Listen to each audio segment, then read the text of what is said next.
This podcast is brought to you by Craft Beer and Brewing Magazine for those that love to make and drink great beer. Learn more online or subscribe at beerandbrewing.com or find us on social media at Craft Beer Brew.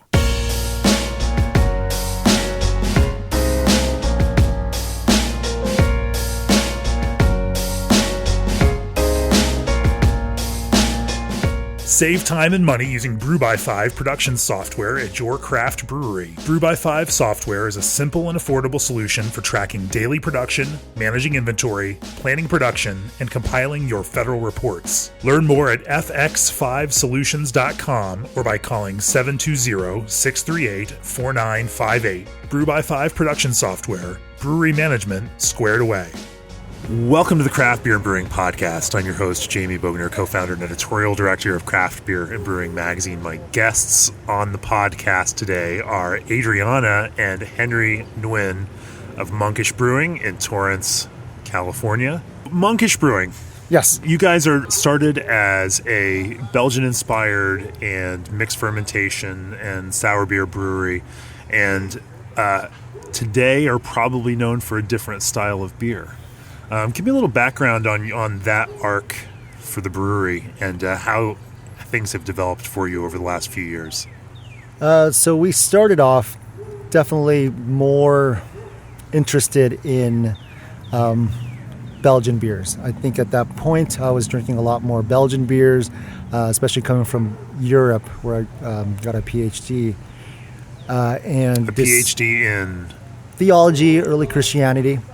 And so we came back and decided just to focus on, I think our preference was on those styles of beer. And when it came to home brewing, decided to just home brew what I enjoyed drinking at that point. And those were Belgian beers. And I think when we started thinking about starting the brewery, we kind of assumed that, okay, everyone was making an IPA. We probably don't need to make an IPA. And we were kind of going from then, let's just be like what we enjoy drinking. And so that's all we focused on. And when we started the brewery, we didn't have much money. And we opened up the brewery with about $300,000 that we just scraped by from family and friends and did a lot of the work ourselves. Which may sound like a lot of money to some folks, but in Los Angeles, California, launching any business for that is... Yeah. Well, they say the average is to start the brewery, any brewery you want to start as like $500,000 or... At the bare minimum. Half a mil is like the bare minimum. Up to $1 million. So we opened and we were just making clean, simple Belgian beers, trying to build up a cash flow. And I think we didn't, even though we always wanted to make barrel-aged Belgian beers, we couldn't afford any extra barrels. That was a luxury item. And then 6 months after we opened, we got the unit behind us. It came up for lease. And so we decided to take it, even though we couldn't afford it. And then we had an empty warehouse that we set up a basketball hoop, which we still have that basketball hoop. It hasn't been used in 5-6 years. And I think we were able to afford one wine barrel. And so all we had in that warehouse was a basketball hoop and just one wine barrel until we started building up more stock as we started getting more cash flow. And so the brewery was still focused a lot on Belgian beers with the goal of making more barrel-aged beers. And as that started unfolding, kind of like more sour beers, I guess, and we couldn't really get our beers to sour, and just following like different models or methods we were aware of, like what the brewery was doing, and I think what Vinny from Russian River was doing. So we tried to replicate that, and it just never worked for us. And so we changed our approach, and after another year of trying it, we started finding a groove. And so we kind of focused then a little bit more on mixed fermentation, Belgian style beers, especially in oak. With the mindset that maybe we should make an IPA at some point. Despite the fact that your tap room famously had a sign that, no, we don't make an IPA? It had a sign. There's this restaurant called Flame Broilers, and it's a chain, and they just do little teriyaki bowls. And they have like all these signs throughout their building. It's just all natural, of course. So no trans fat, no MSG, no lard. So I thought it would be funny to have a sign up that says no MSG and no IPA. But there were a lot of Asian fast foods that were doing no MSG. Oh, sure. So it's just the known thing. Yeah, so we were just playing off of that. So we try to treat it IPA as this phenomenon, as an additive. So we put it up. We thought it'd be funny. But in the West Coast, it may not translate as such. No, people got... It was like talking bad about their mothers. So we started realizing like, okay, people are getting offended by it. And so the more they got offended, the more we started living that out. Like, look, we're not going to make an IPA. No, we hate IPAs, even though we were drinking IPAs on the side, but we would always just talk about it. So it was something that we would always talk about every few months. When are we going to make an IPA? And so we thought about naming IPA Broken Record, just trying to figure out what is it going to look like. And I think with all the beer nerds that were coming in, that they're bringing all these different beers to share with us. So and then also we poured at the Shelton Festival in Los Angeles next to Treehouse. Sure. So we're just trying Julius, and I was like, oh, what is this? I was there for that. Yeah, this is an odd beer. Yeah. And they call this an IPA. And so, like, appreciating that yeast-driven, more, for me, palatable hoppy beer, I started getting more intrigued by it. So whenever people would bring in those cans, I found myself more excited to drink that. And then I also found that the West Coast IPA, I don't know if I really ever liked that style. But I just kept drinking it because it was so dry. Mm-hmm. But I found that I didn't like the bitterness, and I also didn't like that you could smell the beer and they would tell you it smells like grapefruit, this, that, all these different fruity notes. And then when you drink it, all you get is this grapefruit pith. Right. So with that, I just didn't really, there was a dissonance with drinking West Coast IPA. So I think we kind of knew that we were going to gravitate towards the more yeast-driven ones that were made on the East Coast. So when did you finally make one? We made one, I think, in February or March of 2016. And so we brewed it.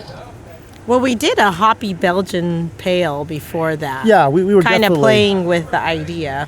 We also had a lot of hops contracted by this point.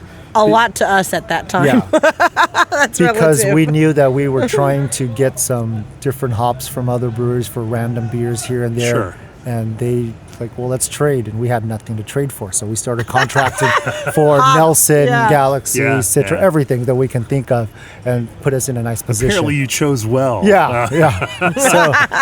So we... it's like you bought Bitcoin when it was a couple $100 for a coin, right? So we were brewing hoppy Belgian beers, and then we knew we wanted to start moving towards bringing in English ale yeast strains for these IPAs. So we brought it in, we tried it, didn't tell a single soul what we were doing, and we carbonated, put it on draft, and I think only a few people knew what was going on.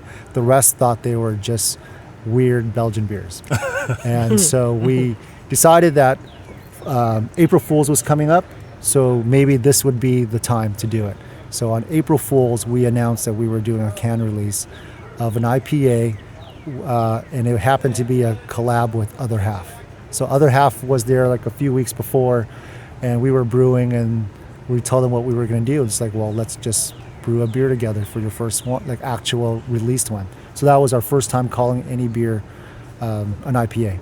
So we released it. We announced it on April Fool's Day that we were going to sell the following day, which was on a Saturday. And we showed up, and there were people in the parking lot knocking on the doors and asking us, "Is this real?" Or is it a joke? Yeah. So we said, "No, It's a real can release. We are a real business. We would not joke in this capacity." Well, we might. Oh, we would stop it. Which is why you put it out there on April 1st, to make sure there was no question that it was truthful. Yeah. So that first release, we sold out by the time we got to the end of the line. It was a small release, and then we've been going at it, not knowing what would happen. Do you remember how many cases that was? I don't even remember. I think 65 only. Really? And so today now, the demand ends up so high for those IPAs that you, announce them the day of? You don't even pre-announce them? We do about an hour. Depends on the day. Depends on the day and how we're feeling.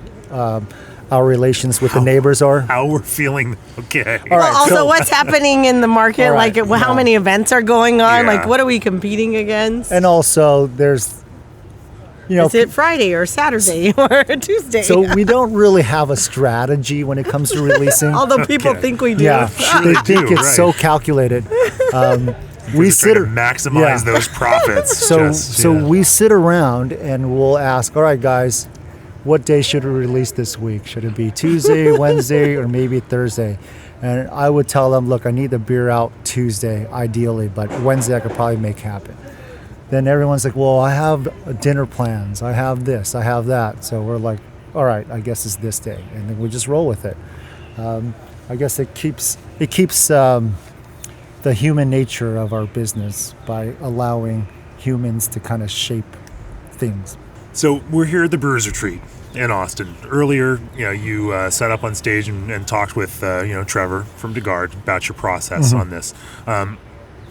You mentioned a few things about the way that you make IPA that really stood out to me. The first, a lot of folks, when we talk about hazy or expressive or juicy or New England style IPAs, water chemistry. That chloride to sulfite ratio. And you mentioned to me that, or you mentioned to the whole group that you don't really treat your water. No, the only thing we do is we do, all of our beers, we will, unless it's a dark beer, we will use about 3% acid malt. Sure. And then we'll add a little bit more lactic acid during the mash and maybe correct it during the boil. Just trying to target a knockout pH pre-fermentation of around 5, and that's probably pretty much for all of our beers. Just been something pretty important for our beers. Calcium chloride we will add if we feel like it, or sometimes I'm not convinced it really does anything, and it's so minimal that we normally don't. If anything, I'm more interested in more calcium than the chloride, and so our water is pretty high in sulfate. I'm not necessarily looking for that 1-to-1 ratio or whatever it is. Just I want more calcium, and I would like less sulfate, not more chloride, just in general. Okay, and yet your beers still have that soft and pillowy mouthfeel that's associated with that style. How do you create that without tweaking that water chemistry so significantly? Grain bill, working with our yeast, kind of knowing what it'll do. We noticed that higher generations of when we're running more generations, and as we keep repitching, the yeast is cranking, becoming more predictable, but then it loses this, I don't know, it's like a glycerol or this quality that contributes to a fuller mouthfeel. We've been playing around with the base malt. We've noticed that, so we use RAR 2-row a lot, and as more West Coast breweries are shifting from country malt to RAR, the profile of RAR 2-row has changed, where they're modifying a little bit less. So, kilning it a little less. So it gets a little bean sprouty. So when that happens, we're adding more of a different base malt to try to blend it out, or just try and play with more specialty malts like crystal malts, and just trying to... Crystal malts now in this style, that's verboten. Yeah, so we've been playing quite a bit more with crystal malts. Okay. Or any kind of crystallized like golden naked oats or just whatever, just to add. Small percentages? Very small, 2 to 4%. Okay. And so we've kind of been pushing that a little bit more and seeing that it's better for us to use a more simple base malt and play more with specialty malt to get like a more complete malt profile that does lend to that mouthfeel. So playing with that, playing with carbonation levels, and then just watching, and also knowing the hops. So certain hops that don't have enough oil content will typically create more edges for us. What do you mean by edges? Like a more... Less pillowy. Yeah, definitely less pillowy. Okay. A little sharper. It's sharper, a little higher resin. Sometimes that pininess contributes to a perceived, I contribute as a jaggedness. I think in people's mind, they just want to drink it and think of fruits, especially tropical fruits, and in doing so, it makes them feel as though they're drinking Kern's nectar or jamba juice or whatever, or like a pina colada, just something that is a lot more smoother than, bitter and sharp. Which hops in particular have some of those effects for you? Galaxy. Simple. It's Galaxy and many lots of Citra these days. Interesting. High oil. It just does something pretty magical for the beer. We've also been playing around with the beers that attenuate a little bit more.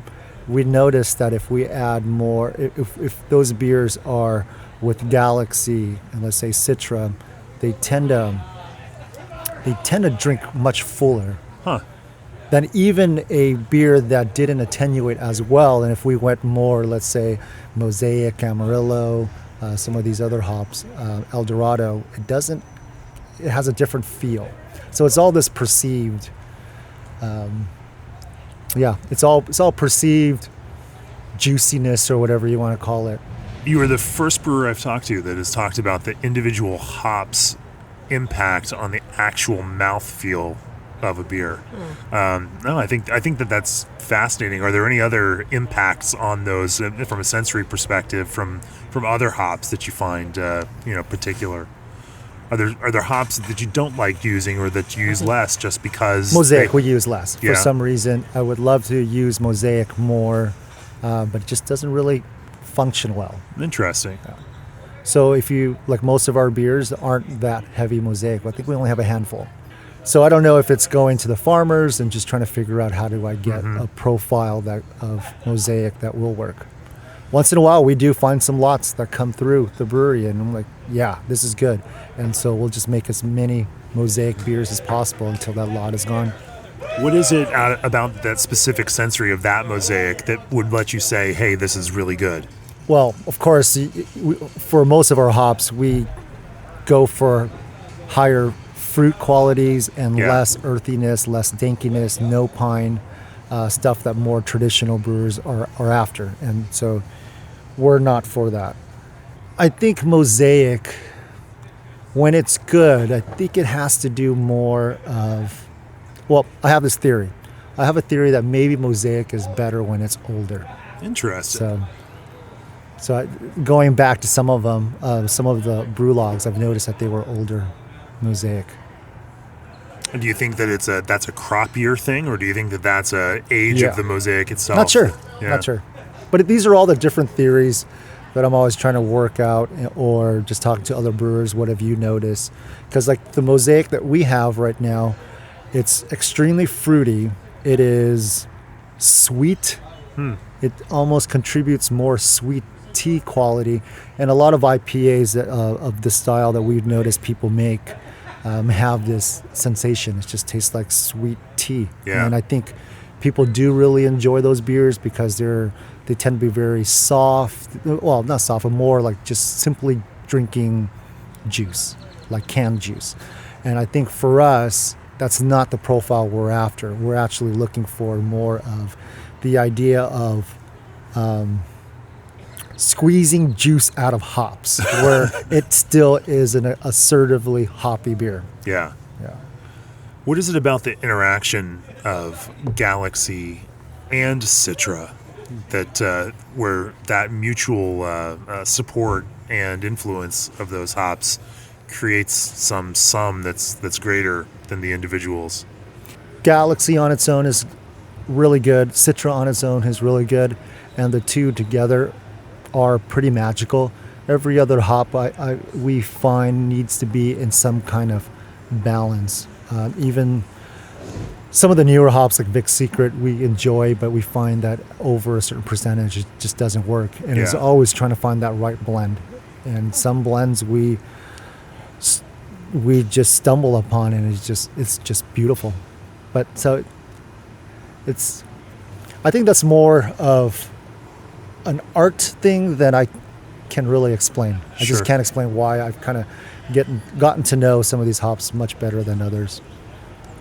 Another thing that you mentioned earlier, and I think this, there's a assumption out there in the market that somehow hazy IPAs, juicy IPAs, unfiltered IPAs are rushed beers. But you mentioned that some of your IPAs are spending 32 days. It's a 32-day cycle from brewing, which, again, for a lot of West Coast IPAs, I mean, they're out in, low 20-something days. So your hazy IPAs are spending a considerable amount of extra time in tanks before you release them, which would seem to defy that logic of these are just rushed beers. Why do it that way? I guess overall it's the finished product, and we find that the finished product, if we get more stuff to settle out, the better the beer is. And then also because we know people enjoy trading our beers, and so it travels a lot, so we want to make sure it's a stable product. So we're just trying to get as much yeast to settle out as possible, and then also hop particles and whatever else that could drop out, we want it to drop out. We go through a pretty slow crashing after it's done dry hopping, and then we'll transfer it to the bright tank and let it sit for as long as possible. So one of the moves we want to make is get more bright tanks so we can just let it sit, let it kind of mellow out. Even West Coast IPAs, many of them when you drink it on day one, it tends to be very resiny.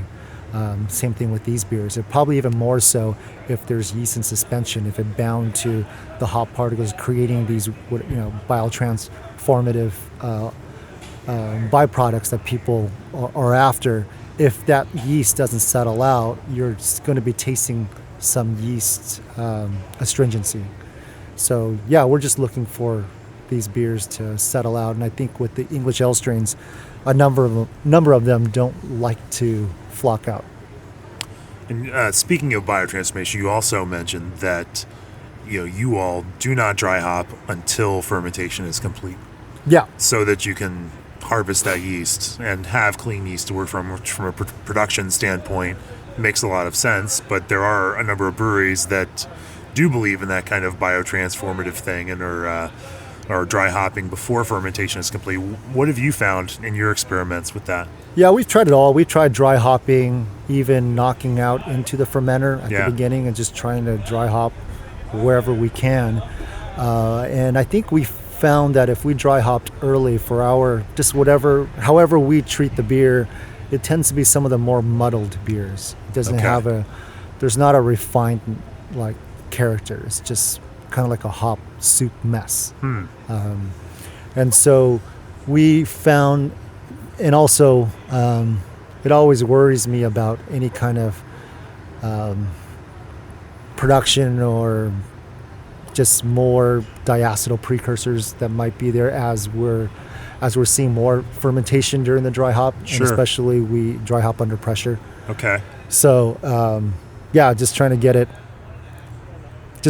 as stable as possible, knowing what we're working with, and then making sure it undergoes your typical diacetyl rest and then dry hop.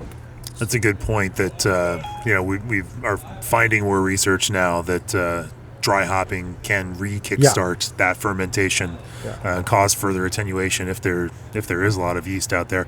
Do you see that in your beers, or is that process really meant to counteract that? We don't see a gravity drop anymore. I think early on we did, but then we were using hydrometers back then, and I think now we're degassing all of our samples, so we're getting a more proper reading. And I believe that we do not see any gravity drop. Probably in 95% of the beers. Once in a while, we'll get a beer, especially for some reason lower ABV beers. We might see a lower gravity drop. And this is during the dry hop. Yeah. We see though there's something that happens during the fermenter, inside the fermenter during the dry hop, where we start noticing a buildup of pressure, and it looks like it's some kind of re-fermentation that's going on. Yeah. Whether it's the small amount of sugar that might be on the hops, but there's something happening, and it's off gassing. And you crash those beers, pretty hard to drop out all of that yeast. Yeah, we top off the tank pressure to 15 every day while it's crashing, and then we get it down cold and let it sit for ideally over a week. Now, for a brewery the size of yours, and I have been out to your brewery in Torrance, it is tiny. Yes. That's a lot of investment and a lot of tank space for these beers. Well, especially when you think about IPAs and what production breweries have done with like West Coast IPAs, Sure. Turning around in like clockwork with 2-week turnaround times. I wish I felt more comfortable doing it. So when are you going to have more tanks so you can make more beer? Yeah, that's the big debate. I think right now we're focusing more on oak. Got a new warehouse space that's going to just free it up with more oak. We'll probably trying to think more about longevity as a business. So trying to focus on different beers, more bourbon barrel aged beers. We probably will get another bright tank, let beers settle a bit long, and also not have to be forced to package when we need a tank open. Right. But rather than when we think the beer is ready. And then we might get a larger fermenter and bright tank for just to be able to do every other week a larger run, just because we know the demand is pretty high. So sometimes we feel responsible that we need to make more beer. Right. How do you balance that? I mean, there is the beer you want to make, there's the beer that consumers want you to make. There's an artistic vision that you have for this, and your vision for the Monkish brand. There's the consumer expectation of what the Monkish brand is. Those don't always align, but how do you balance those different expectations, your own creative drive to make things versus what your consumers expect for you to make for them? I would say the beauty in it is that we're so small, we can just do what we want, and there's enough on there that our market will buy it up. And so the ones that really love Monkish for the brand, they'll come back and buy whatever we put out there, because they understand and trust the quality of what we're doing and the creativity behind what we're doing. So we don't get too bogged down behind putting out certain styles or certain beers. We feel free enough to be creative and do what we love, because that's why we got in it. I mean, if we were a huge brewery having to shelf beer and sell it on the market that way, then we would definitely feel that pressure, I think. But we're direct to consumer, so right. We get to talk to our customers on a daily basis, shake their hands and see how they feel about it, and it's a real relationship. I mean, cans are even very tricky for us. They're the quickest sell-through. We have no problem selling cans. We could probably double, triple our production of cans, and I think we would still have the same sell-through. We hope. But the margins for cans are just so bad. Yeah. And especially at our high dry hopping rates, it's not the most profitable. I'd rather see more pours of it. I think we did the math when we did our Trillium collab, double dry hop, triple IPA. compared to cans, we didn't even have that much available, but if we were to sell it by the pint, which we wouldn't sell it by the pint, but anyways, versus the can, the same volume, it would be by pint. I think the markup was like $9 more. I'm like, we're just losing that much because can prices are always so fragile.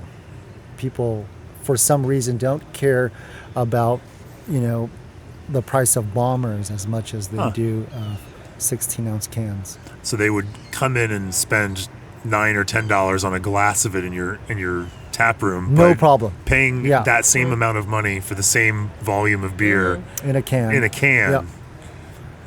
They're not interested in doing that. Well, they'll do it, but there'll be a lot of uproar, and I think that's why. Even the brewers that do a lot of bourbon barrel aged beers that are considering canning them, I've yet to see over $1 per ounce for a can bourbon barrel aged beer. While if it's in a bottle, you clearly see it at $1.20, $1.25 easily. Sure. So it's. But we do see a sense of responsibility that we should make more than just keep playing this like, we can't make more. So we have been thinking about if it's simply instead of buying another 30, let's buy another like a 60 barrel fermenter. Like one of the frustrating things to see is all these big breweries doing limited can releases. And they find their smallest tank and do these special limited releases so they can sell out. Yeah. And for us, we're trying to package as much as possible. These are the biggest tanks we have. So you're not necessarily trying to make it limited or small. No, that's just all you can produce. But also we have to, for us, because the tasting room has become so busy that we cannot deplete that marketing potential of regular people that aren't necessarily there for the fanaticism, that just want a growler and they want a beer. What we do enjoy is that when we put a beer for growler fills, it will last a few days to a week. Right. Versus if we just can it, it would just be gone in a couple hours. So it allows more of an opportunity to get one of our beers. While if we canned everything, then there would be no tasting room. Sure. I found it interesting when I visited your tap room last year that there were a lot of locals. It's not necessarily just uber beer geeks that are in there. They are, and it was also one of the most diverse crowds in a craft beer tap room. That and I can be self-reflective of the craft beer world as a whole, but it's very overwhelmingly white in most parts of the country. It's generally overwhelmingly male. Not to the credit of craft beer, but it's something that most craft brewers want to work on and fix, making it more diverse, making craft beer that appeals to wider audiences. And your tap room was living that vision. Lots of women, lots of folks of various ethnicities, lots of. It looks like your typical Southern California population. Is that a product of your location? Is that a product of, outreach from the brewery? How do you build an audience like that? I think it's being who we are. Obviously Henry and I are diverse ourselves, just being married, just within ourselves. But also growing up in Los Angeles and the names of our beers, the music that we play, really reaches out to the local culture around us. We are local Los Angeles kids. Grew up very, very near outside of Torrance, but more on the LA side. And so I think it attracts to that crowd. But I definitely understand what you mean, because our crowd, if I go to a neighboring brewery, it's a total different culture in the local brewery down the street. And then, I'm like, where do these people come from? So it's kind of unique and exciting. I've been thinking about this a lot lately, so I'm happy that you're bringing it up, because I was telling Henry, I think we might be the most diverse brewery in the United States. Like, let's just call it what it is. Like, that's kind of a fun label to have if that's true. I don't know how to prove it. Like, what's the next step in proving it? But it doesn't matter. In this culture, in this world, and where we're at, like, it's a fun label to have. If there's any label I want, that's it. Yeah, I'm not sure also whether... I think it reflects on our taproom team too. Yeah, we're very diverse taproom team and brew house even. Softer branding always helps. Trying to be more gender inclusive as much as possible.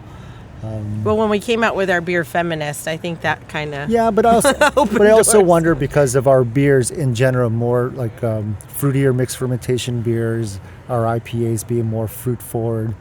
And also Belgian beers, just sweeter as perceived esters. That maybe it appeals to more ethnic palates. Like I've always been surprised, even for like West Coast IPAs, how many of the hopheads in Southern California are Hispanics. It somehow correlates to their palates.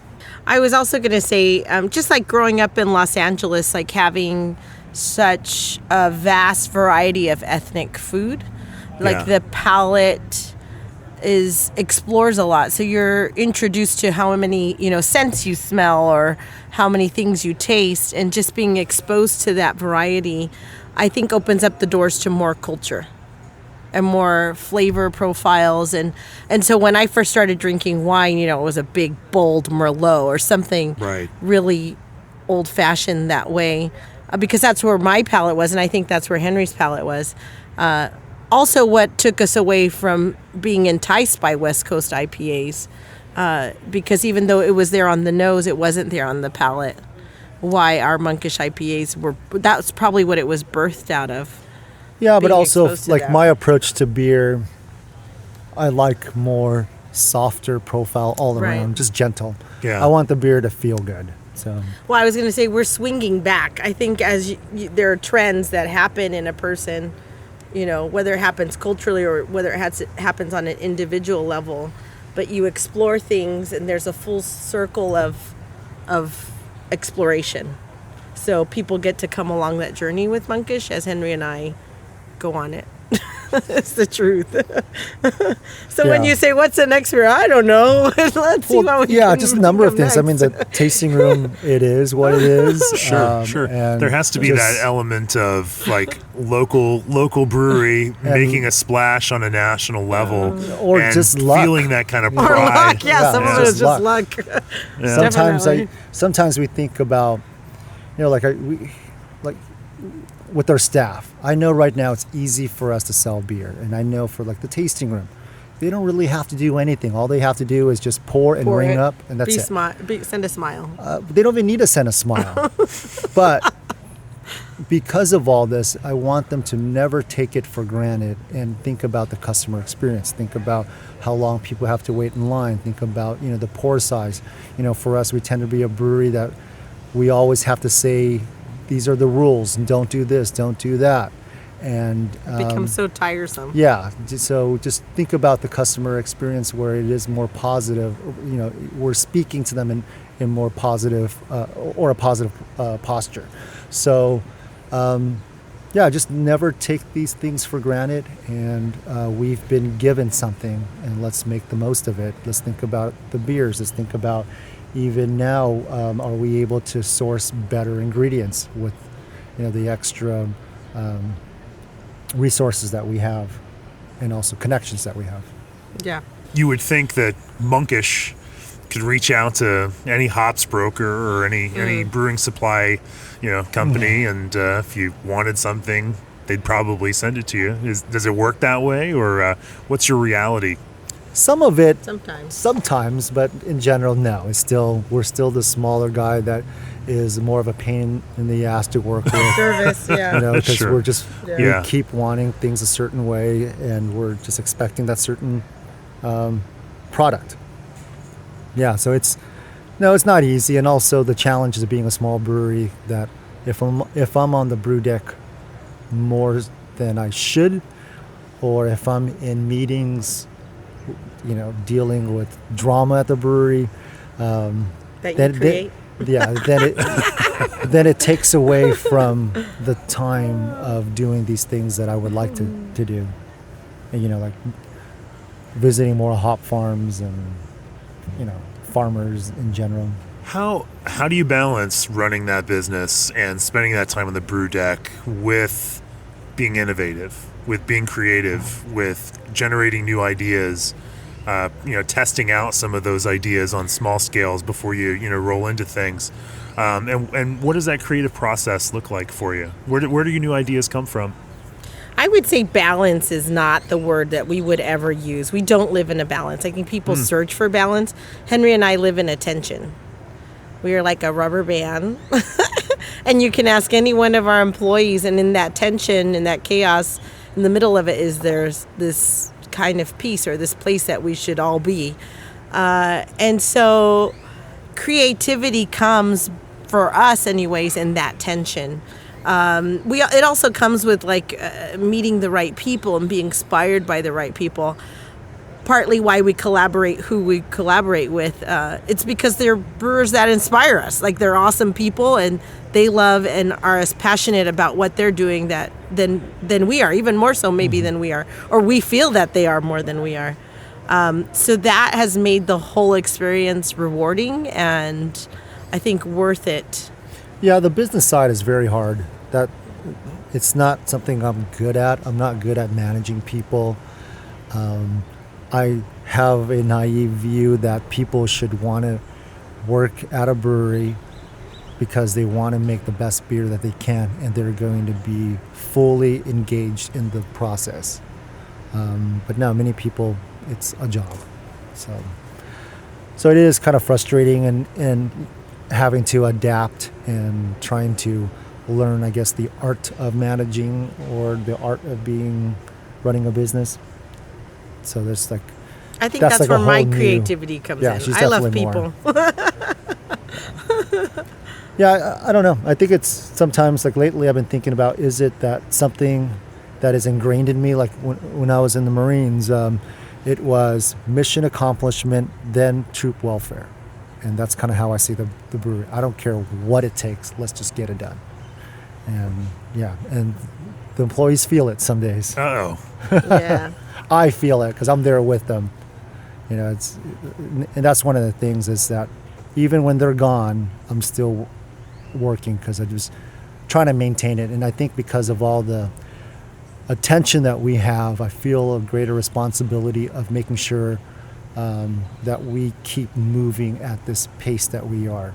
Maybe that's why you feel that, you felt that we were so small, is because I hope that it's from the outside, it looks like we're an operation that is a lot bigger than we actually are, just because the amount of beer we produce, the amount of support that we put to a release, social media, whatever it is, and the traveling, the collaborations, and all that makes us seem a lot bigger than we really are. One of our slogans, or our slogan, is Beer, Hope, Love.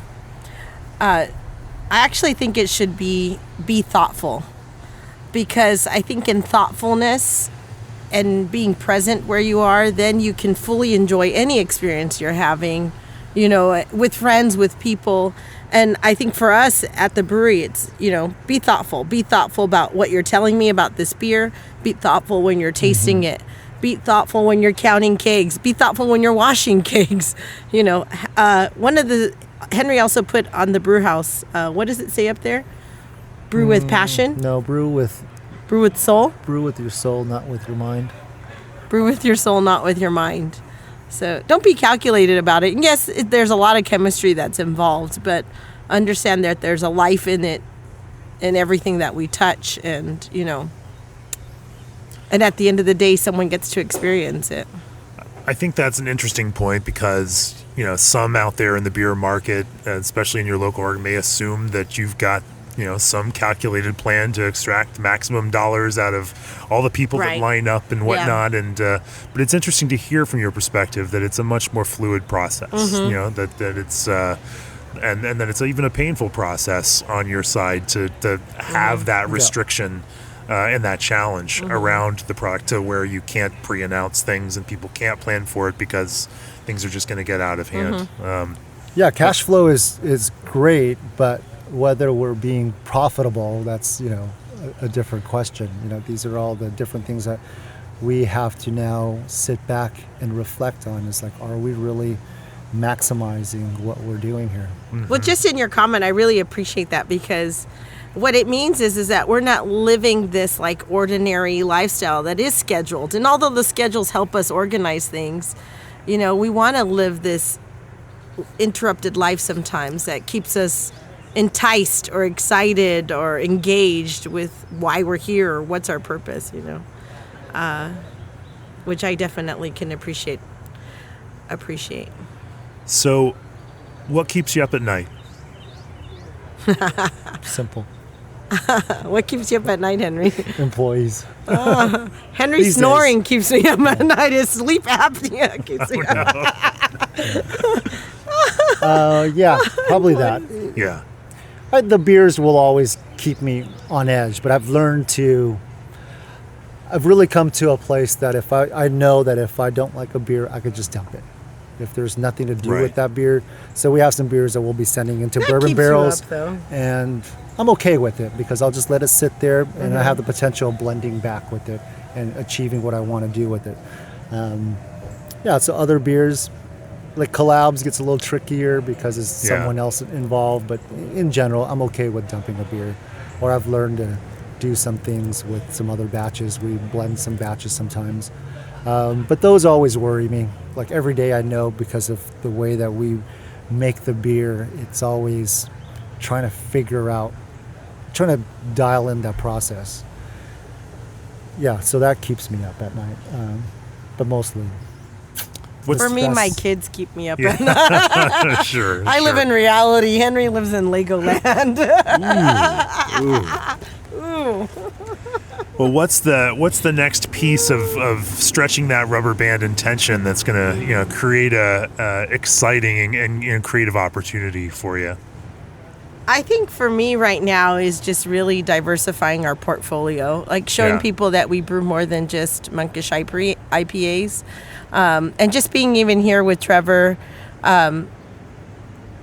realizing what got us into this to begin with, and now that Henry's exploring like brewing stouts and expressing what Monkish is on all levels is fun. Like that idea.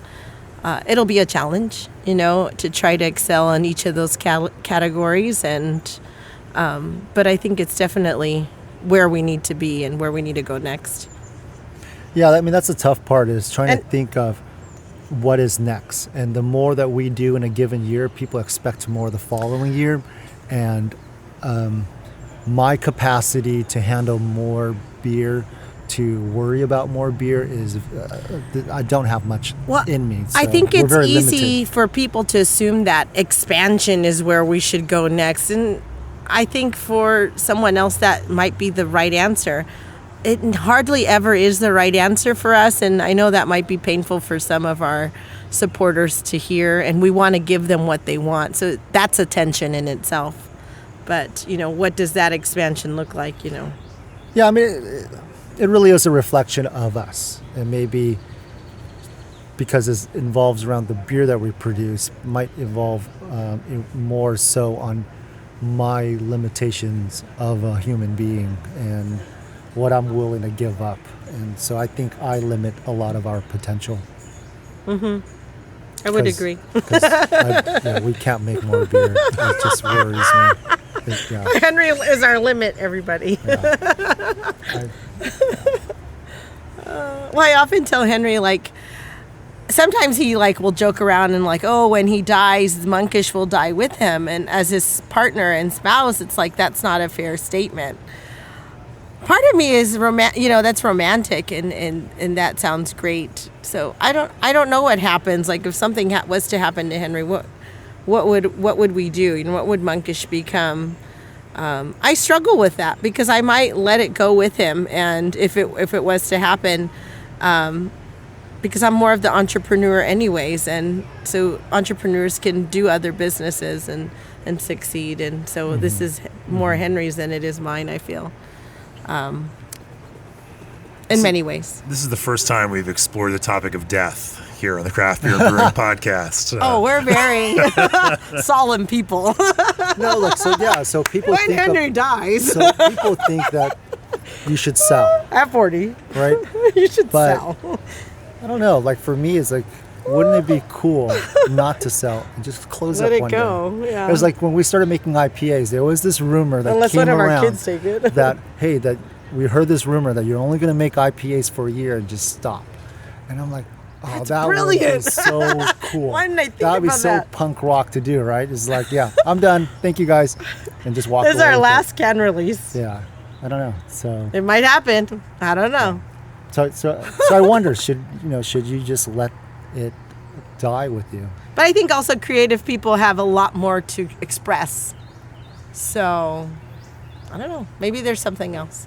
Would you ever kill Monkish and start a new brewery just to, It's a when the possibility. Monkish idea Yeah, it's a ran possibility. its course? Yeah, we think about it. I mean, having a tasting room with our demographic sometimes is there's a lot of liability, and there's a lot of, we just feel like we're always, I don't know, playing with a lot of risk, and so sometimes we think about closing down the tasting room. Like, how would that be if we got rid of the majority of our employees and just had like a very small team, and we sold everything to go, like pickup, no human interaction? That would be awesome. Could be like all the beer barns here in Texas, where you just drive through and there you go. right. Pick it up, enjoy it with your friends. Well, on that happy note, Yeah, not death, but Right. closing Monkish. if this is the most morbid edition of the podcast ever. Right. If people want to learn more about Monkish, where do they learn more about you? www.monkish. No, it's not even that. I think we started taking away a lot of information. Other podcasts and interviews is probably the best. Where is your main relationship with customers? Facebook, Twitter, Instagram? Instagram. And Twitter. No, mostly Instagram these days. And it's at Monkish Brewing. At Monkish Brewing. Twitter is supposed to like can releases. Yeah, did we post today? Probably not. No. Yeah, Instagram. Find you on Instagram at Monkish Brewing. Right. Or always feel free to send us an email. Fantastic. Well, Adriana and Henry, thank you you. guys so much Thank for you. joining us here. Yeah. And Austin, thanks for joining me on the podcast, and we appreciate it. If you're interested in the Craft Beer and Brewing Podcast, please subscribe to this podcast. Please subscribe to Craft Beer and Brewing Magazine. We'll be back next week with another installation. Thank you all. Thank you. Save time and money using Brew by 5 production software at your craft brewery. Brew by 5 software is a simple and affordable solution for tracking daily production, managing inventory, planning production, and compiling your federal reports. Learn more at fx5solutions.com or by calling 720-638-4958. Brew by 5 production software, brewery management squared away. This podcast is brought to you by Craft Beer and Brewing Magazine for those that love to make and drink great beer. Learn more online or subscribe at beerandbrewing.com or find us on social media at Craft Beer Brew.